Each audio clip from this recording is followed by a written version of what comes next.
Azad ərazilərə qayıdış həyata keçirildikcə diqqətdə saxlanılan əsas məsələlərdən biri də vətəndaşların doğma yurtlarında özünü məşğulluq tədbirləri ilə əhatə olunmalarıdır. İndiyədək doğma torpağına qayıdan və qayıtmağa hazırlaşan 6300-dən çox şəxs özünü məşğulluq tədbirlərinə cəlb olunub.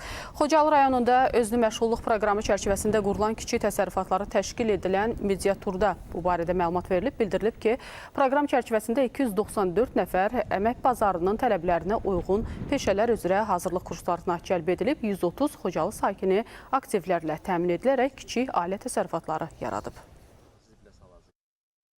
İşğaldan azad olunmuş ərazilərdə artıq 500-dən çox şəxs özünü məşğulluq proqramına cəlb olunaraq aktivlərlə təmin olunublar. Təbii ki, bu proses davam eləyir. Dövlət Məşğulluq Agentliyi tərəfindən işğaldan azad olunmuş ərazilərin sakinləri üçün məşğulluq tədbirlərinin icrası və onların məşğul imkanlarının qiymətləndirilərək müxtəlif tədbirlərə cəlb edilməsi prosesi tərəfimizdən davam etdirilir.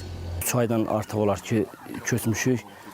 Bir köçdüyümüz ilə az müddət idi də demək olar ki, sağ olsunlar, məşğulluqda mənə zəng gəldi. Dedilər, yaxınlaşın Xan kəndinə məşğulluğa. Getdim, orada qeydiyyatdan keçdim. 3 ayda çəkmədi, sağ olsunlar, zəng elədilər. Elə özləri getdi, heyvanları, yəni yem də verdilər. Yemlə də təmin elədilər. Soru-sual etdilər bizə, nə bacararsınız, nə istəyirsiniz. Biz də arını bildiyimizə görə arı müraciət etdik, sağ olsunlar, baxıldı. Tez bir zamanda da arı ilə bizi təmin etdilər.